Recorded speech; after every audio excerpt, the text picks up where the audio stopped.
We're starting the Pennine Way. Setting off at the famous Old Nag's Head in Edale, we walk the slabbed path across open fields to Upper Booth and Lee Farm, before taking a quick stretch just before getting to the steep steps of Jacob's Ladder, before clambering on some great big rocks around Edale Rocks and some big old slabs at Kinder Low, and the tour here that sits on top of a big rock. This section opens up into a massive plateau that looks out over to Manchester, before coming to a section here that has some great camp spots, all slabbed path and all wonderful, before a descent down and then an ascent up to Mill Hill.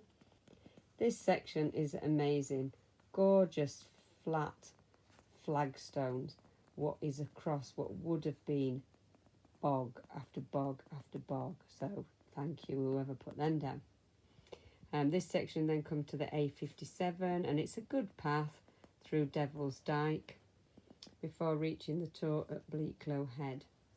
And then this section is quite nice before reaching Torside Clough, which then gets a little bit tricky because there's quite a lot of heather to clamber across before the descent to Torside Reservoir, and a great path across the reservoir and down by the side of it through a lovely little forest here before getting to Crowden campsite, which is just off the path, the Pennine Way path there. Great little campsite that we're at right now. Wonderful. Good night. Waking up here at Crowden campsite. It's just a short walk back onto the Pennine Way. And the day starts with a steep climb up through massive ferns the height of my head and just a steep rocky climb. After about 2 hours we got to what we thought was the shouting stone, and if you shout all the way back to the campsite, apparently it can be heard. Something to do with this valley. So we gave a shout out to Roy, and then a shout out to Neil, because it's his birthday. Before continuing on this great slabbed path towards Black Hill and the Trig there. Coming down from that, it was a really nice path, and then you get to this, what I've just circled on the map here, just by Dean Clough. This is the steepest deep down and up ever. And then you carry on walking to the A635 before crossing over and getting into Wesendine Moor and the first reservoir of the day.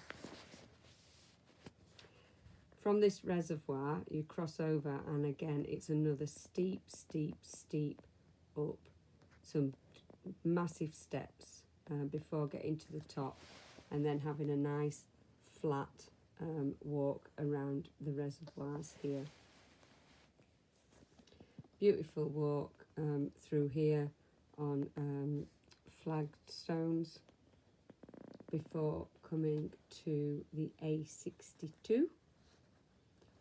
And then having crossed the A62, you walk up to the Dinner Stone and the Trig Point here at Marsden Hill, where we met Adrian, who had decided to camp there for the night. But we still had some strength left in our legs and some daylight, so we carried on and crossed over the A640 and made our way up to White Hill, where we're camped here. Some gorgeous views, beautiful sunset, and a few midges, but we can take that. Waking up at White Hill, there was a change from the usual in the morning, and it was actually a gentle slope down to the M62 crossing, Nicky's Cafe, which was closed because it was too early in the morning. After the M62, It's a steady climb up, not too difficult, to Blackstone Edge. And then some bouldery climbing up to the trig point here, which is actually sat on top of a massive boulder, before a gentle walk down to the White House pub, which again was closed, and our first reservoir of the day. From here, this path is just a fantastic flat path all the way round all these reservoirs. Lovely path before getting on a single track path around Langfield Common, and some lovely walks. Another bit of a rocky path up, not too steep, to Stoodley Pike, before from Stoodley Pike coming down on this descent and around on another good single path through a lovely forest here before getting to the canal, crossing at the canal for Hebden Bridge.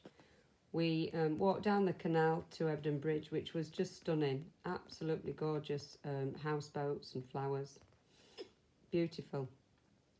Having lunch, we tracked back and got back on the Pennine Way to start the steepest, longest climb ever, before eventually reaching the top and turning off towards Jack's Bridge, just off the Pennine Way, and the famous Maze Shop. Starting the day, setting off from Jack's Bridge. The start is a gradual hill up the road before turning off onto an overgrown single track. This is a Wainwright Heaven, short, sharp, steep track to the top, which gets you there quicker, gets you to the views. There's a small section of grass before great flagstones all the way through Heptonstall Moor. It's just spectacular, beautiful. And then you come down towards another spectacular little area there. You can just see there's two tiny bridges. And this is quite a nice grassed area, but it doesn't show it on the map, with some gorgeous trees and a few camp spots. And then it's just a short section of road walking before reaching Lower Walshaw Reservoir and walking around Middle Walshaw Reservoir. And then we come to a lovely flagged gradual up towards Top Withens. Top Withens is the famous Bronte House, where you can find a small bothy and some camping spots. A nice flagged path all the way down. We did come off track a little bit here, but then soon realised and picked it back up and walked towards Buckley, picked back up the Pennine Way, before a little bit of a road walk around Pondon Mill and Reservoir, and then a lovely grassy section up to Bear Hill. It's a spectacular day. From Bear Hill, it's been a mixture of grass and flagstones, and grass and flagstones, all the way across Iconshaw Moor, and then down to the road and into Cowling, where we have our camp spot at Winter House Barn Camping. Basic but great. And that's where we are. Waking up at Cowling, we set off for the day on the road, and then through a little bit of a field, and then onto another little road, and then up on this bit of a farmer's field here, before walking again on this road. It's a little bit unclear here around Gill Bridge. There is a big yellow salt bucket that tells you Pennine Way this way. So just watch out for that there. And then you've got another open field with a steep up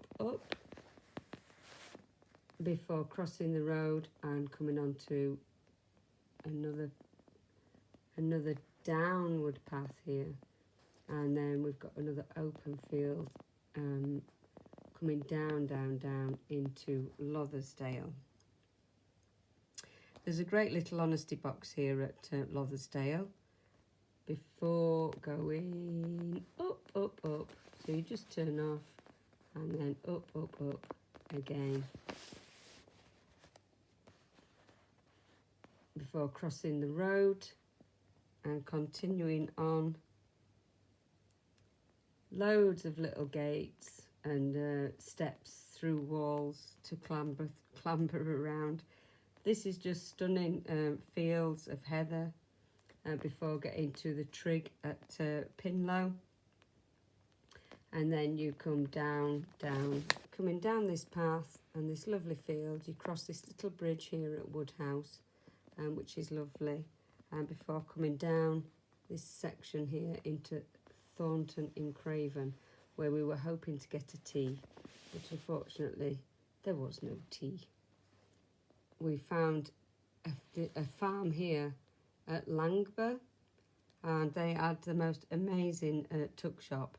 They'd got a freezer with chocolate in, a kettle, electric. It was just amazing.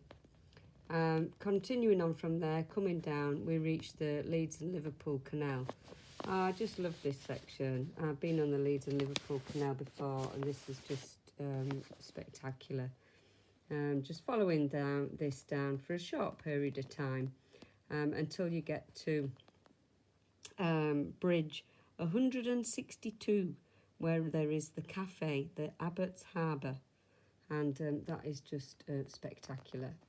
A little bit of a road section out of there. Be careful not to get lost around here, around the canal side.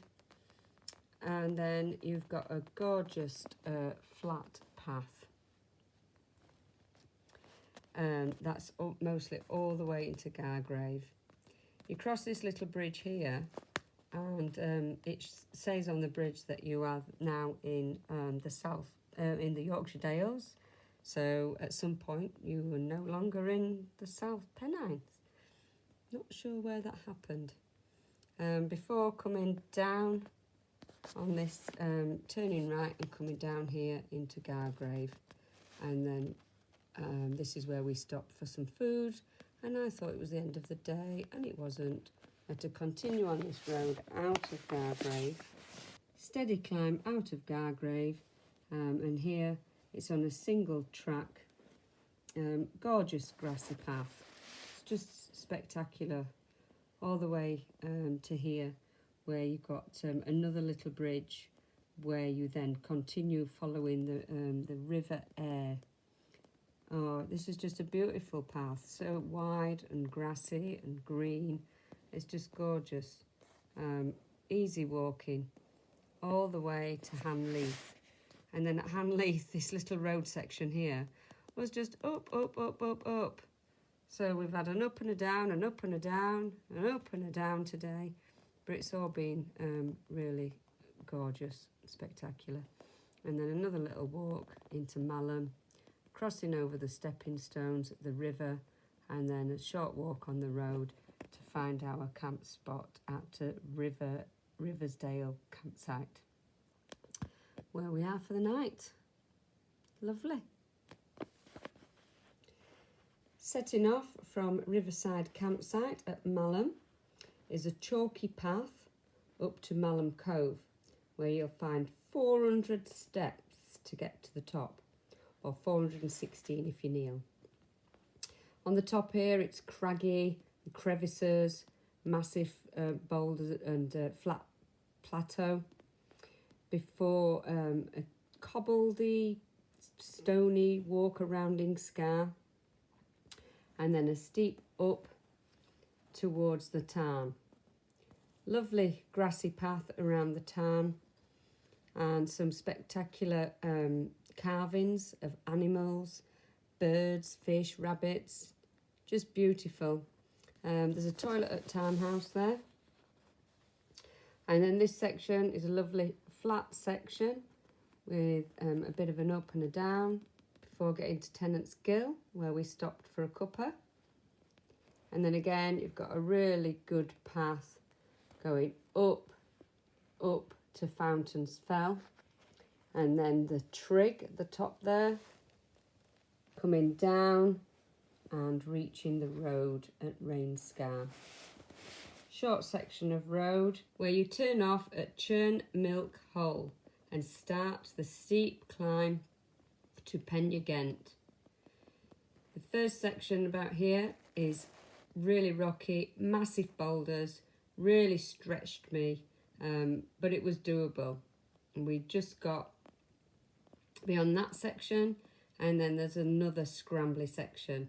This was a bit more difficult, and I couldn't stretch my legs on some of those boulders. They were just too big, and it was difficult to see a way forward.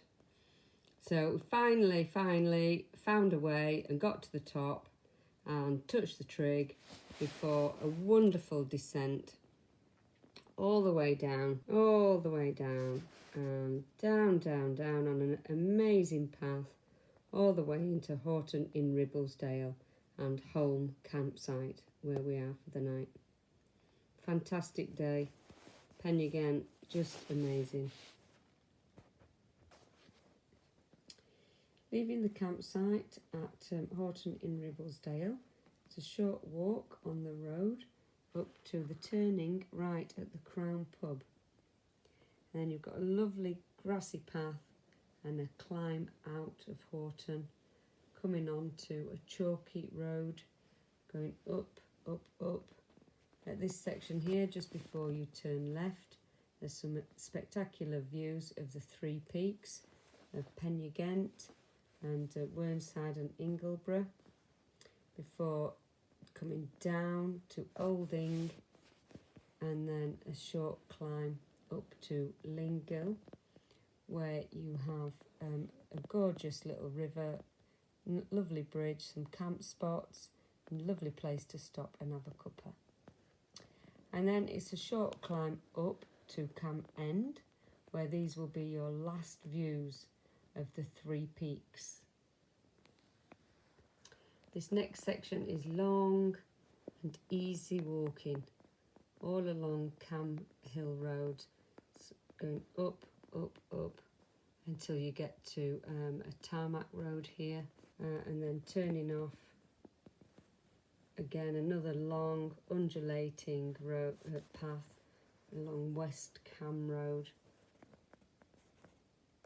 A little bit of a boggy section at the top here at Ten End, and then it's a fabulous ski down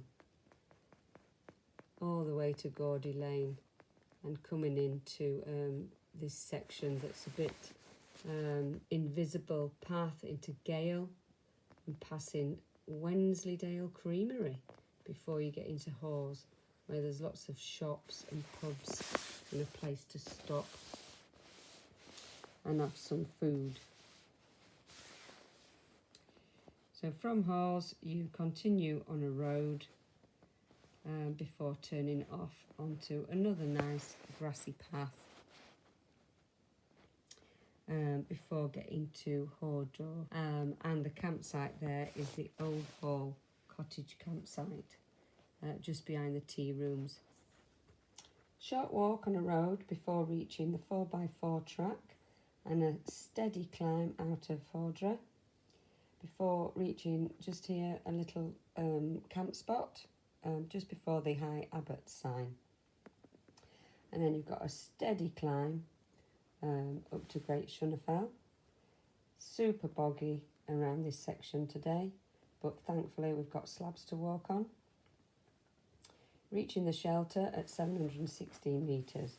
Great shelter. It's across, so you can sit in any of the sections and be protected from the wind, but not the rain. And then this section down, despite really good flagstones, it was super boggy up to the cairn, and lots of detours to get round the massive puddles, even with the slab stones. Again, you've got a stone path coming down here before reaching another 4x4 track coming into Thwaite, and getting onto a little road before finding the only tea room on offer, but it was fantastic because we needed to get in there out of the rain and dry off a little bit and have something nice to drink and eat. Coming out of Thwaite, it's a little bit of ferns, and then as you come past Kiston, the path climbs up, reasonably steep climb onto a bit of a rocky path. And this section here, the ferns are about 5 foot because they're as tall as I am. Before reaching the Kidston Force, where you can take a detour to have a look, as we did. And then you've got to be careful here. This is a sharp right and then down. If you miss that, you'll end up in Keld. So look out for that sharp right. And then it's just a long path from Kidston Force. Some stunning views, and you may be able to, on a good day, see the 9 standing stones. It's just false summit after false summit after false summit before you finally reach Tan Hill and the pub, which is just fantastic. Great food, great pitch, and a great sunset. Fabulous night at Tan Hill. Waking up this morning to a glorious sunset before setting out in the rain. We start off on a flat grassy path before turning into marshy bogs and clumps of heather over the moors. Visibility was difficult today, and we had to check the way markers, which were posts with white tips, but not to be confused with the posts that were all white. Not sure what they were for. Bridge here, which you cross over and then reach a good 4x4 track all along the way, following the river here, which is just beautiful, even in the rain. And then you've got a climb up on a good grassy path before reaching a junction at Trough Head. This takes you to Bowes Castle and what they call the Bowes Loop. We decided not to do that, and because we wanted to see God's Bridge.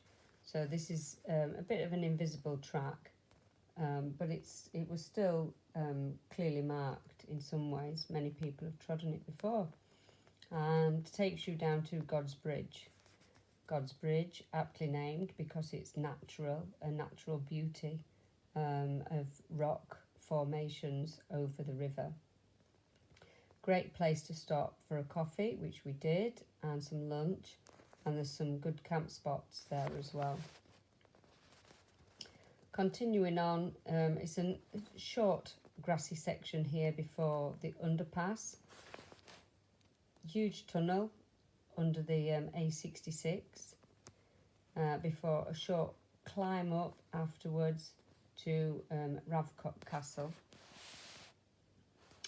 There was a shelter here. I'm not sure whereabouts on the map. It doesn't show it, but it would have been a really good shelter, although it's all locked up. You can't get into it anymore. So we carried on to Ravenstock, and then coming down, crossing the beck here, again, was just lovely.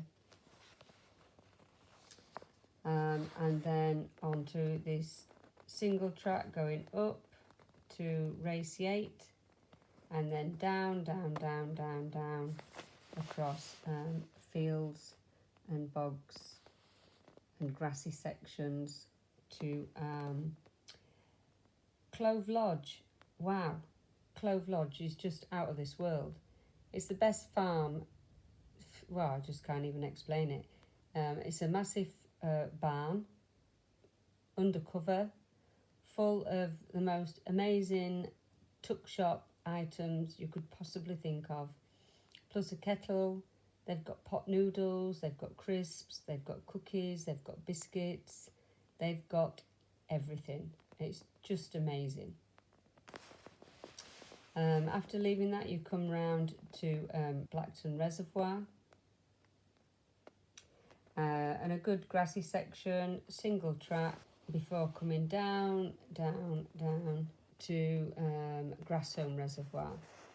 Crossing Grasshome Reservoir here, you'll find a toilet and a picnic bench. So again, another spot that you can stop for a break before the steep up to White's Hill Farm, where you'll find another little tuck shop with some pop and chocolate. And then a good grassy section, although depicted on the map as invisible, again, it was a good section going down all the way into the campsite at Middleton and Teasdale. The Daleview Holiday Park is where we're at. It's a great spot to end the day. It's a big day today as we leave Middleton and Teesdale along a short road before turning left onto a good 4x4 track following along the river, which is just visible through the trees and way below us. It's good flat, nice and flat along the river till you come to a little bridge where there's a nice camp spot. Continuing on the track, we come to some stepping stones. It's a little bridge here, but I think the stepping stones are around here. And again, another camp spot just before Low Force. There's some tall ferns and heather and thistles here that I practically disappeared into, being only 5 foot, just before reaching Low Force. There's a winch bridge across, so it's well worth crossing over the winch bridge to get a really good view of the waterfall. Climb up then on a gravel path. It's a good gravel path going up to High Force Nick, and again some really spectacular views of the force. This section here is longer than you expect. After High Force Nick, you've got a little section here around a quarry. We've got a little danger sign, and I think that's for the quarry, not High Force Nick. And you've got a small section here around the quarry where, if they are blasting, they'll sound the horn, and they say to vacate this area when they do. Then walking up on some good flagstones to Cronkley. There's a little farm around here. And get into a little bridge which you cross over the River Tees. And then around this section here is just lovely. You're walking in between sort of Cronkley Fell and Windybank Fell, and this section is just a lovely stretch before coming on to some rocks, quite difficult to navigate around the river here before reaching the bottom of Cauldron Snout. Short, sharp, steep climb up over massive big boulders before coming on a road that is a really long. So this is back on grassy land and a good path all around this section, open plains, spectacular views, and the path does become a little bit more invisible before you get to High Cup Nick, which can be a little bit tricky to see where you're supposed to go. We spoke to somebody who gave us directions, and eventually we came upon High Cup Nick, which until you're upon it you can't see it, but then when you do, it's just absolutely magnificent. Then you go across and around and then down on a sort of a good track before getting onto a 4x4 and then a road into Dufton, where we are at the Grandy campsite, which is great. About 20 paces from the campsite, you get back onto the Pennine Way. You're on a lovely grassy path with a few old clapper bridges to cross over before coming onto a narrow, damp, single track path going up. Another clapper bridge, crossing over some moorland,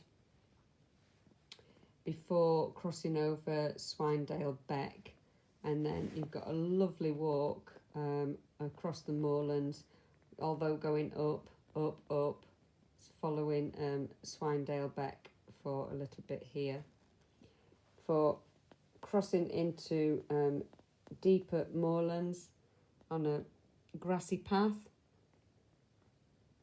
and then you reach a few cairns to show you the way with Knock Old Man before coming down to Knock Fell. It's a camp spot here, but it's a little bit windy, so you might get blown away. This section is going down, it's boggy before a steady climb back up again to the golf ball and the mass at Great Dun Fell. Coming back down again on a good stone path to Little Dun Fell, where there is a shelter around this cairn, which is just what you need to get out of the wind, which is just really strong when you get to the top here because you're so high up. This is the final push up on flagstones, but still quite boggy and some invisible paths, so you've got these cairns to follow before going up to the highest point, which is at Cross Fell. There's a great cross shelter here, so whichever the wind direction is coming in from, you will be able to find shelter in one of the sections. There's a bit of an invisible path, but you can make the track out, and following the cairns you start coming down before getting on a good well marked track to Greg's Hut. Greg's Hut is just great. It's brilliant to have a bothy in England, so you can rest, eat and sleep if you want to, before continuing down on a well marked path. And then you get onto this long, hard stone path, 5 miles of it, all the way into Garrigill. Now the map shows all these things at Garrigill, but there wasn't anything. Couldn't see any toilets, no camping, the post office was closed. But we did find a little shelter in a church where we took our boots off for 10 minutes because it was just so hot. Our feet were burning. A little bit of a road walk out of Garrigill before coming onto a nice grassy path following the River Tyne. You get to a bridge here and it states it's closed, but we couldn't see anywhere else to go, so we crossed over and continued on it anyway. And it was just the most beautiful path. Lovely, grassy, still following the River Tyne, through a few farmlands, and all the way along a nice covered track by the time you get near to Alston, and then ending right at the doorstep to the youth hostel where we are staying. You can take a walk into Alston, it's not far, and there are pubs, and there's a spa, there's takeaways, and also we had a food parcel sent to the youth hostel, which was just great, so we were well stocked again for tomorrow. Leaving the youth hostel, you walk as if you're going to Alston before turning left onto a road, just a short while before turning right then onto a 4x4 track, and then following a single track, grassy path along the River Tyne. You come to the road where you have to cross over, the A689, before coming onto a single track path, and then a good path across moorland and around Whitley Castle Roman Fort. Crossing then back over the A689, following a bit of an invisible path alongside a steam train line to Kirk. We were fortunate around here to see the steam train coming in, and so went down to have a look, and then clambered back up across the field and continuing along the single track grassy path, following the steam train line to a little aqueduct where you cross over, and then again you're following a nice single track path, following the River Tyne, before a short walk on the road to Slaggyford. And you just come off a little way here to get to the actual station, where there's usually a buffet cart for snacks and drinks, but it was closed when we got there, so we just made our own coffee in the waiting room. You can then follow the railway track, which then merges onto the Pennine Way towards the end, and a little wooden bridge. Continue along on a bit of an invisible track, not too difficult, before getting on a good 4x4, and then some more single track grassy path that goes up, slightly undulating this path. It's a bit confusing around here. You go around, not through, the A689, and then this section here, it merges with another hike, the Maiden Way, along a Roman fort. It's quite a little bit boggy along here before crossing the A689 yet again, and then coming up a bit up and down again to High House. I think there's a sign here that says not the Pennine Way, because as you can see there's quite a few little invisible paths around here. So continue straight on and around to Ulpfan Farm, and then you get to cross this road and you get to a little house where you actually walk through this person's garden to stay on the Pennine Way, and you'll see this is Rasta Ralph's house, and his name's Stu. We had a great conversation with Rasta Ralph. This section here was quite difficult across Blenkinsop Common. There was just no visible path at all, and it was quite tufty, boggy, so we headed towards the fence, probably here. So instead of finding this section that went across, we just headed straight on because we couldn't see it, and then continued along the fence borderline all the way through Blenkinsop Common, which was blinking long and quite difficult. Coming onto a 4x4 track, it's quite nice again here, and then coming around the golf course and into to find Thirwall Castle. You meet the railway track again here, where there's an honesty box and some delicious flapjack.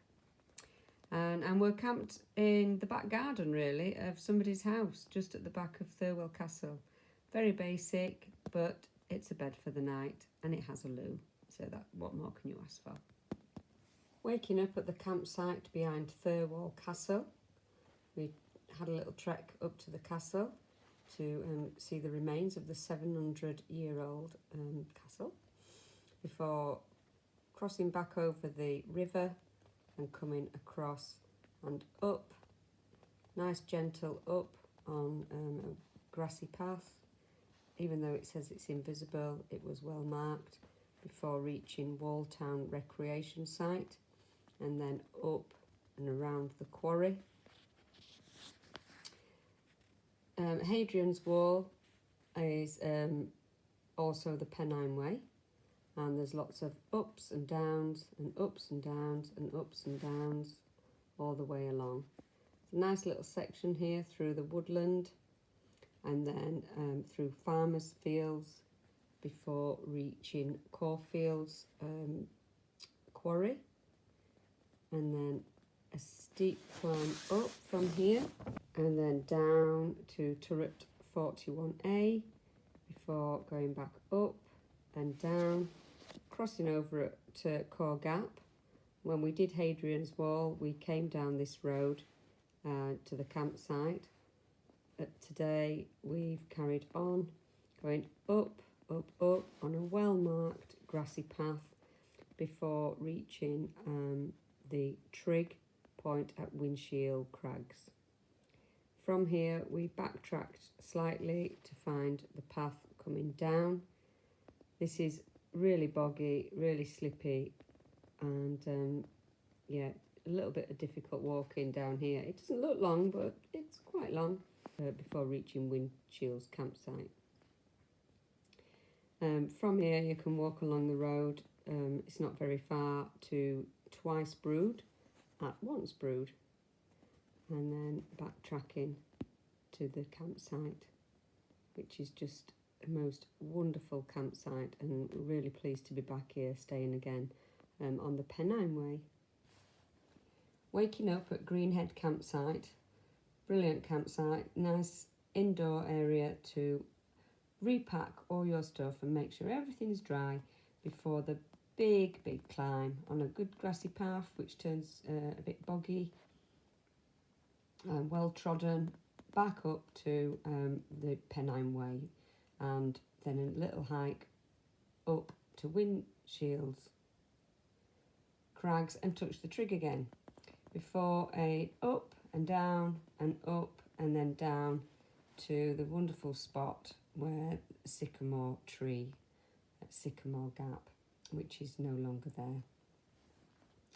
Continue on the Pennine Way, and just here you can skip across and walk in Scotland for a short while before coming off the Pennine Way onto this what we thought was going to be a boggy section, but it wasn't really that boggy, but it was a lot longer than we thought to get to the first forest area on this good 4x4 track, which actually wasn't that foresty, and lots of the trees had been cut down.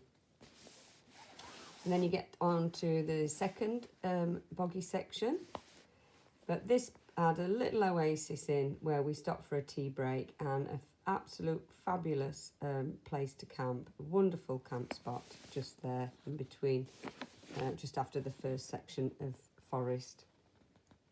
And then we walk through the second forest area, which again is been cut down, so not much of a forest left, before coming to another boggy section, then a little bit of a road walk, and then into the third and final bit of forest, which was quite a nice little forest by this point.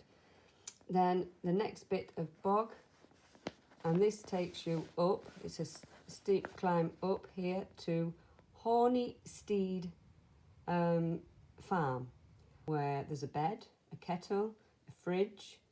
You can make a cup of tea, you can have a pot noodle, there's a few bits and bobs in there for you, and some lovely birds nesting in the ceiling. Quite pleasant. And Helen there is lovely. She's a hiker herself, has some fabulous tales to tell. So then we come through this section here, which is mostly farmland. All this is farmland, lots of cows, horses, sheep, before you get to Shitlington Crags. What a great name.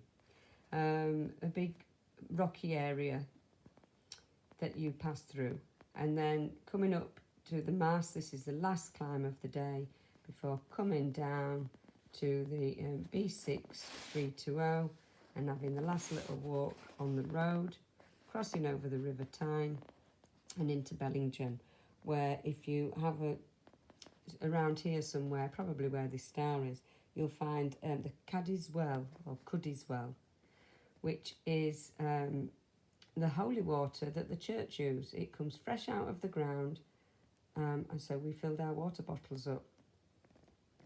So last section of road before getting to Demesney campsite, which is wonderful, lovely cut grass, green, lush and flat. And then walking into Bellingham has got all the shops to restock, cafes, pubs, etc. So that's where we are. Waking up at Demesne campsite, setting off on a short road before the first climb of the day. Up, up, up, and then coming along this well-marked grassy section, slight bogs that you have to navigate around before coming to Hareshaw House, where there is the biggest bull you've ever seen. It's just huge. And then coming through lovely grass farmland, lots of horses, cows, sheep, and navigate your way across the B6320. And there's some bog around Longshore. We then reach the trig point here, the cairn. Great place to stop and have a cuppa, sheltered with great views over both the commons. Just beautiful. And you come down to Lord Shaw's and get on to some flagstones after the road before climbing up again. And then there's a section here where you walk by the wall, and then there's just this tiniest area that is just perfect for a tent.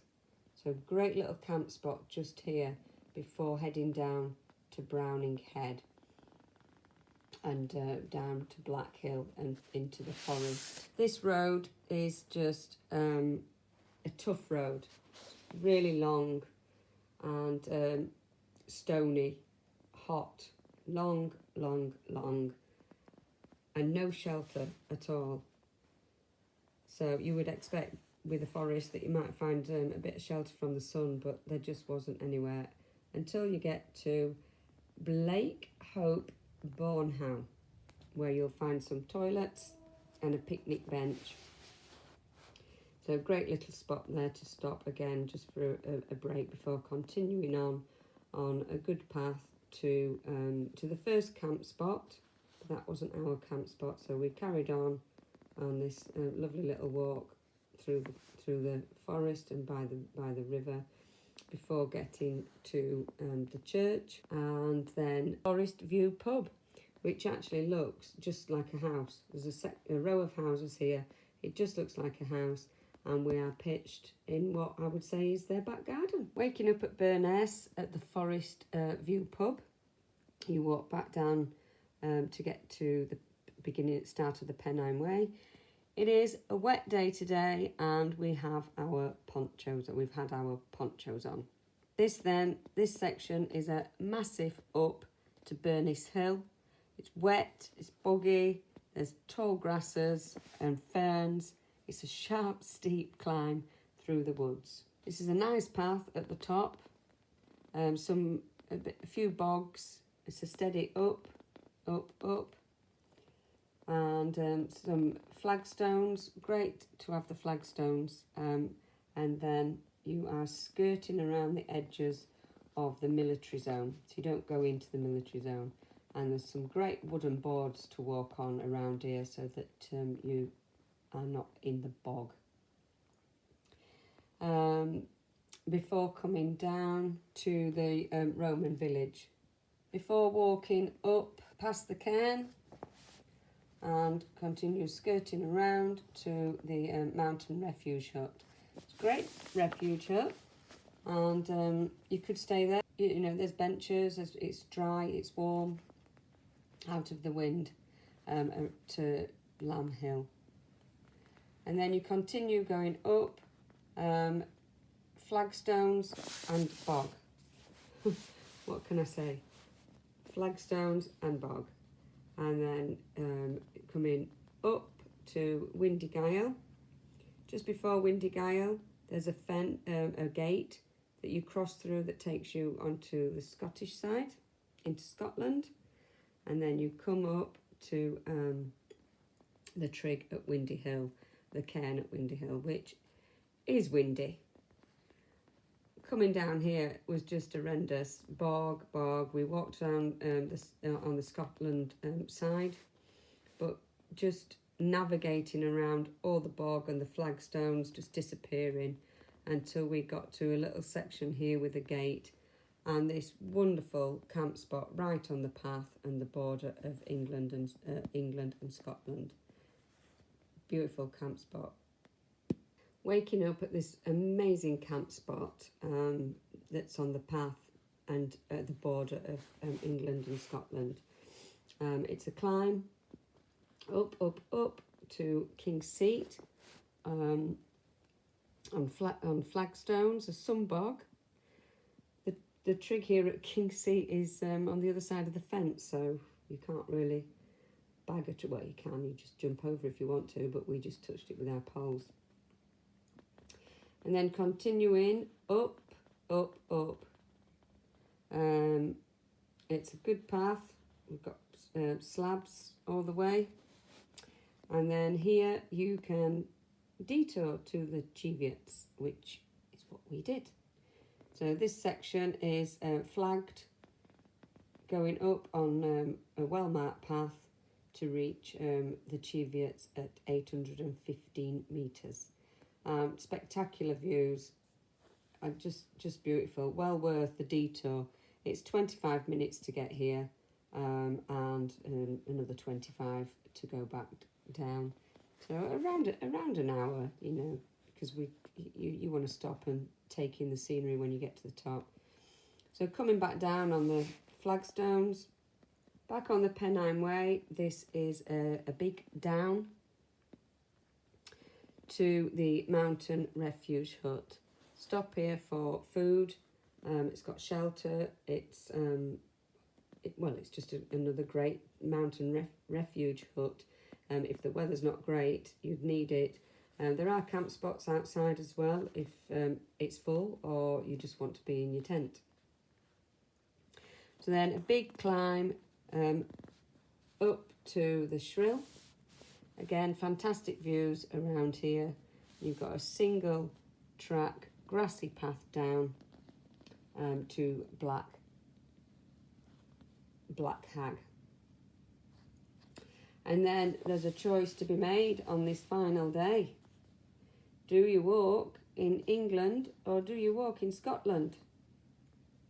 So we chose to walk in Scotland, and apparently this was the original path before it became too well trodden and they created this second path in. So we decided to come onto this path, and it was a great section, just coming down, all the way down, Stony Road, coming in to Kirk, Yetholm, and we have made it. 17 days on the Pennine Way, and we are here in the pub, having a pint and doing this map.